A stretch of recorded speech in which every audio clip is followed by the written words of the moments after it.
Hey guys, my name is Wes, and you're watching Westicles TV, and today I'm reviewing The Magnificent Seven. The Magnificent Seven is a 2016 action western film starring Denzel Washington, Chris Pratt, Vincent D'Onofrio, Ethan Hawke, among many others, and is directed by Antoine Fuqua. My favorite thing about this film is the characters who play the Seven and the actors who portray the characters. Now, no one's questioning the talent involved in this film. They're A-listers from top to bottom.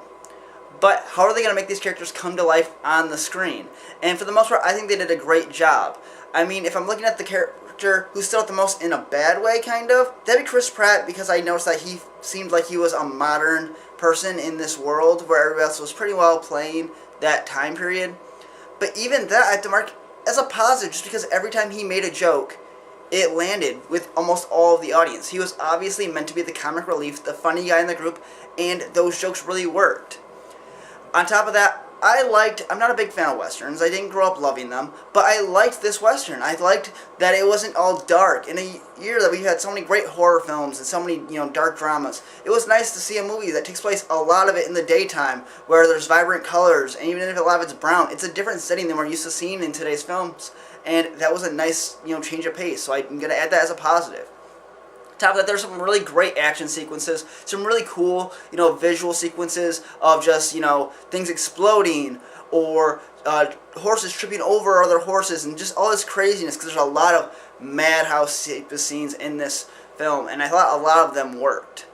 But that is where I'm going to start getting into my negatives. While there are some great sequences and some great visuals, a lot of it becomes kind of bland after a while, because you've seen it so many times, like, throughout the movie, it just continues to happen. At a certain point, you're just like, okay, more of this. And to my next point, this movie is really, really long.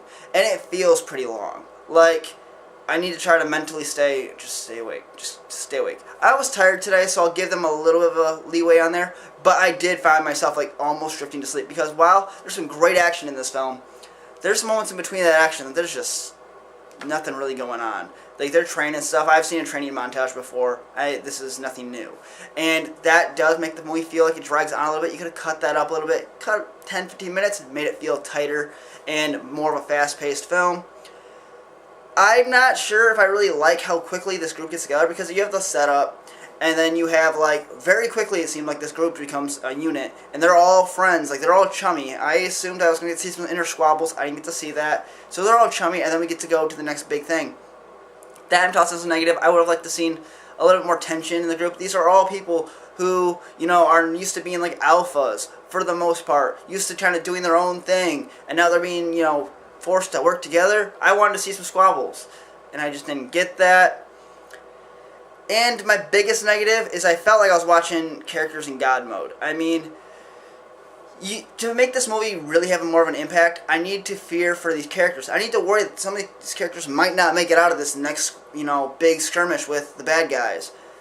And I just didn't. I mean, I get they're supposed to become 7, and there's scenes that happen before they're 7, so I was like, obviously he can't die right now, or he can't get too hurt right now. But I would have preferred to see, something happen that makes you think, oh, this character who I like, maybe he's not one of the 7, maybe he's somebody else who was with Denzel Washington's character, and we got to know him early on in the film. We're like, oh, we like this guy, and then he dies, and you're like, oh man, anybody can go at any second. So then the tension throughout the rest of the film is a lot higher. So these scenes where you're like, stuff's going on, bullets are flying, people are shooting at each other, there's all these kind of cool action sequences. At least then I'm on the edge of my seat, what if he dies? What if this guy who I like, who I've been watching for the half of this film, and I really dig this character, what if he dies and my favorite character's gone? Because nothing like that happened early enough on. I didn't have that tension, and it just lacked the emotional core that this film could have had. So, I will say that while it lacked some things went a little too quickly, the movie lasts too long. This is a fun movie. It's a nice change of pace movie from what we've been seeing all summer long. This could have come out in July and probably made a lot more money than it will make now. So that's what I'm going to say. This movie is a 7.5. I did enjoy it a fair amount. And if you can just turn your brain off just the tiniest bit, don't all the way, it's not super, but it's kind of a popcorn film. So if you can just turn your brain off a little bit, you'll really enjoy this movie. If you're looking to just watch, some gunfights, you're going to enjoy this movie. If you can get past these little things that I had that are probably nitpicks, you'll probably love this film. But that is just my opinion. I want to hear yours. What did you think about it? Let me know in the comment section down below. And while you're down there, click over here, click subscribe right over here. And while you're over in this whole area, click the video right here. There's a link. You can just follow that and it'll take you to another review I did. I don't know which one yet. To be honest, I'm pretty tired. You can follow me on Twitter at Westickles14. You can share me on social media anywhere you like. It helps me out a lot. Thanks guys for watching. My name's Wes. You're watching Westicles TV. Have a great night. Bye.